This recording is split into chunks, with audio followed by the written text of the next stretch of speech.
and then you'll die.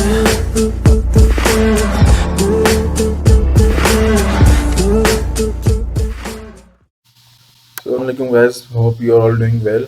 तो एक तो ये हमारी आज की पहली वीडियो है, तो मैंने सोचा कि कुछ स्पेशल आप लोगों के लिए लेके आया जाए। तो हमारी आज की वीडियो होने वाली कि स्कैल्पिंग स्ट्रेटजी के लिए। तो 15 से 20% प्रॉफिट इंशाल्लाह आपको डेली ये स्ट्रेटजी अर्न करके दे सकती है। बस बात हुई है कि आपने कंसिस्टेंट रहना है किसी भी चीज़ में। आप जो मर्ज़ी करें, ट्रेड करें या जो भी करें, बस उसमें कंसिस्टेंट रहें तो इंशाल्लाह एक दिन आप उसमें परफेक्ट ज़रूर बनते हैं। खैर, तो चलते हैं अपने मेन टॉपिक की तरफ।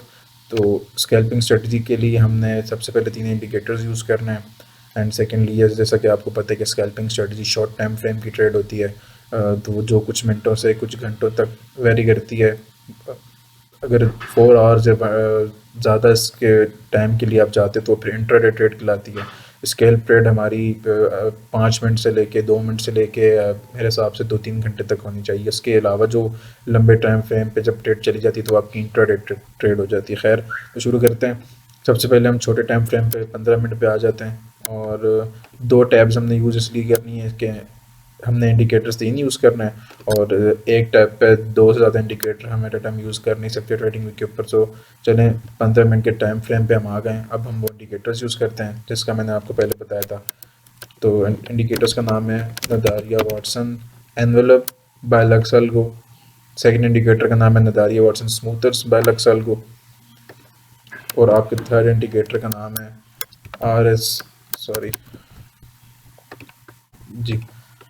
थर्ड इंडिकेटर का नाम है RSI मल्टी लेंथ।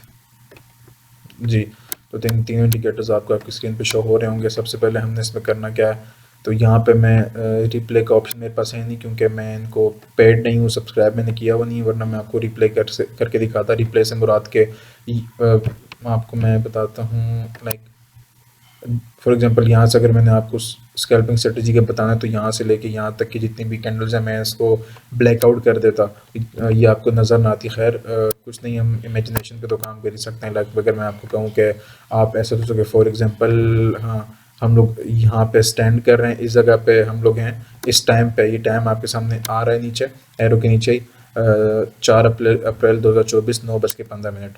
तो आप ये इमेजिन करें कि हम इस जगह पे स्टैंड कर रहे हैं और ये कैंडल्स अभी तक अपेयर नहीं हुई और हमें इस स्ट्रेटजी से अपना 15 से 20% प्रॉफिट निकालना है।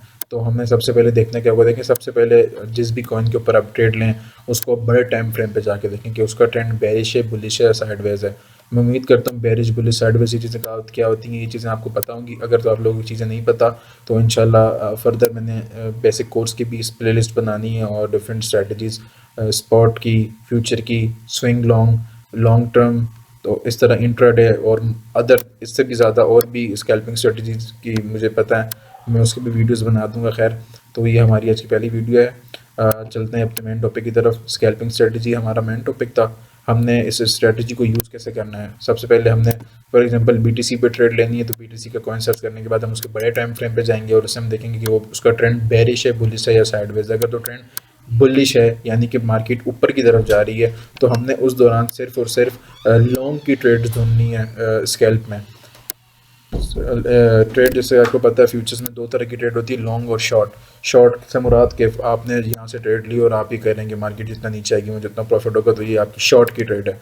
और अगर आप ये कहते हैं कि मैंने यहाँ से बाय किया, यहाँ से मैंने बाय किया और यहाँ से जितना ऊपर जाएगा ये मुझे प्रॉफिट, तो स्पॉट में भी वही होता है। फ्यूचर में 2 तरह की ट्रेड होती हैं, शॉर्ट और लॉन्ग, और स्पॉट में एक तरह की ट्रेड होती है। चलें, हमने फॉर एग्जांपल हमने देखा और BTC का ट्रेंड बुलिश था तो हमने स्कैल्प में जो भी ट्रेड ढूंढनी है हमने सिर्फ लॉन्ग की ट्रेड ढूंढनी है, हमने शॉर्ट की ट्रेड बिल्कुल नहीं ढूंढनी। ठीक है, तो हमने देख लिया बड़े टाइम फ्रेम के ऊपर BTC का ट्रेंड जो है वो बुलिश था। ठीक है, सेकंड फिर हम छोटे टाइम फ्रेम पे आए, 15 मिनट पर हमने अपने इंडिकेटर्स अप्लाई किए। इंडिकेटर अप्लाई किया और हम यहाँ स्टैंड कर रहे हैं और इवेंचुअली यहाँ पे ये ग्रीन एरो अपेयर होता है। ग्रीन एरो का अपेयर होना इंडिकेशन देता है कि ये मार्केट अब यहाँ से ऊपर की तरफ जाने वाली है। लेकिन ये इंडिकेशन इसने पहले यहाँ भी दी, लाइक ये रहा।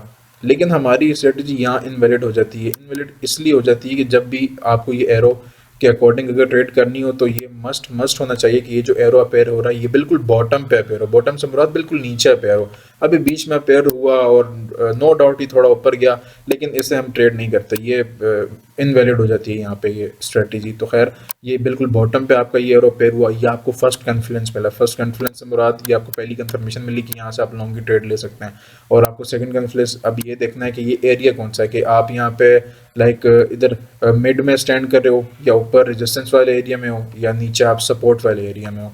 तो हाँ, हमने अगर लॉन्ग की ट्रेड देखनी है तो अब बेहतर यही है कि हमें यही करना चाहिए कि सपोर्ट एरिया से हमें लॉन्ग करना चाहिए। तो मैं अब आपको दिखाता हूँ कि कौन सा एरिया था जहाँ से हम लेना चाह रहे हैं। लाइक देखें, ये है ना वो एरिया, हाँ जी, यहाँ से हमने अगर ट्रेड लेनी है तो हम प्रीवियसली आगे देखें तो ये स्ट्रॉन्ग सपोर्ट एरिया है, यहाँ से मल्टीपल टाइम्स ट्रेड को हमारी बाउंसेस मिले हैं। तो हमने हमारी दूसरी कॉन्फ्रेंस ये हो गई। अब कुछ लोग आप में से होंगे कि लाइक वो ऐसा समझेंगे कि ये सपोर्ट और रेजिस्टेंस एक जगह होती है, कि बस यहाँ से अगर ये फॉर एग्जांपल यहाँ से हमारी ट्रेड ने अगर बाउंस लिया तो बस एक यही सपोर्ट है, ऐसा नहीं होता। वो एक एरिया होता है, वो एक जोन होता है। देखें जैसे अब मैंने यहाँ पे एक जोन अप्लाई किया ना, ये हमारा जोन हमारी सपोर्ट का एरिया है, ठीक हो गया। तो हमारी दूसरी कंफर्मेशन ये कि ये सपोर्ट पे भी स्टैंड कर रहा है और यहाँ से ग्रीन एरो भी अपेयर हो रहा है, which indicates market is going to be upside from here. So ये हमारी दो कॉन्फ्लुएंसेस हो गई। हम थर्ड कॉन्फ्लुएंस पे अपनी आएंगे। हमने वो टाइम देखा था, हम किस टाइम पे थे, हाँ हम थे लाइक 9:15 के ऊपर। तो वो डेटेड कौन सी डेट कौन सी है, वो आई थिंक 4 अप्रैल थी ना आपकी,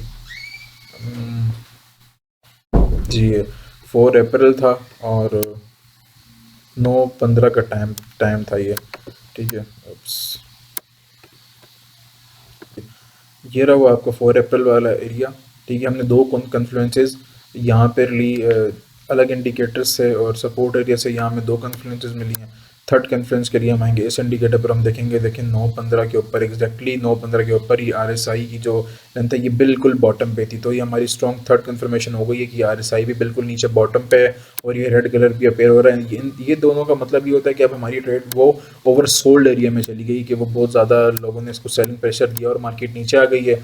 जहाँ जहाँ मार्केट नीचे आती है फिर वहाँ पे बायर्स एक्टिव होते हैं कि मार्केट की प्राइस ज़ाहिर है जब नीचे आता है कॉइन तो उसकी प्राइस कम हुई होती है, तो फिर बायर उसमें एंट्री लेते हैं और उसको ख़रीदते हैं। लाइक फिर इसमें वेल्स भी होती हैं जो उसको पम्प करके ऊपर तक ले जाती हैं। तो हमारी 3 कन्फ्लुएंसेस हो गई।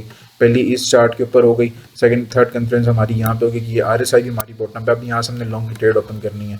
यहाँ से फॉर एग्जाम्पल अगर मैं पर्सनली बताऊँ, मैंने फ्यूचर की ट्रेड ली यहाँ से, ठीक है, और मेरा TP क्या होगा मैं आपको बताता हूँ। मैं जब भी इस स्ट्रेटजी के ऊपर अपनी ट्रेड लेता हूँ तो मेरा TP क्या होता है। काफ़ी लोग कहते हैं कि आपका TP ये ऊपर ये वाला एरिया होना चाहिए कि जब ये हिट करेगा तो अपना प्रॉफिट आप निकाल लें सारा। लेकिन मेरी स्ट्रेटजी यहाँ डिफरेंट है कि मैं टेक प्रॉफिट यहाँ पे ये जो मिडिल लाइन है इसके ऊपर वाले एरिया से अपना मैं प्रॉफिट लेता हूँ, और मेरा स्टॉप लॉस ना थोड़ा सा बड़ा होता है। क्यों, क्या ये देखें, अब फॉर एग्जांपल हम यहाँ पे स्टैंड कर रहे होते, जी हम यहाँ स्टैंड कर रहे होते और ये कैंडल से पेयर ना हुई होती और यहाँ ये एरो पेयर होता, और अगर मैं यहाँ से ट्रेड लेता और मैं अपना स्टॉप लॉस, चलो मैं अगर यहाँ इसकी कैंडल का लास्ट लगा लेता, लेकिन इसने इतनी लंबी विक मारी, नीचे हमारा स्टॉप लॉस सेट करवाया और कॉइन ऊपर चला गया। तो यूं ही करती है मार्केट, जहाँ वो देखती हैं कि स्टॉप लॉस ज़्यादा होता है वहाँ लोगों का स्टॉप लॉस सेट करवाने के लिए विक मारती हैं, स्टॉप लॉस सेट करके फिर वो ऑल द वे ऊपर या नीचे जहाँ जाना चाहे मार्केट वो वहाँ चली जाती है। मार्केट यूँ ही होता है फिर। तो फिर मैं अगर स्टॉप लॉस लूँगा यहाँ पे तो मैं अपना स्टॉप लॉस थोड़ा सा नीचे करके लूँगा और टेक प्रॉफिट मेरा ये हो जाएगा। तो मैंने स्टॉप लॉस अगर लेना होता तो मैं इसके बिल्कुल एंड का ये स्टॉप लॉस लेता अपना, ये मेरा स्टॉप लॉस होता और मेरा टारगेट प्रॉफिट ये होता। और देखिए यहाँ टारगेट प्रॉफिट मैं फ्यूचर पर ट्रेड लेता तो यहाँ मोर देन 20% मेरे हिसाब से ही हो जाता।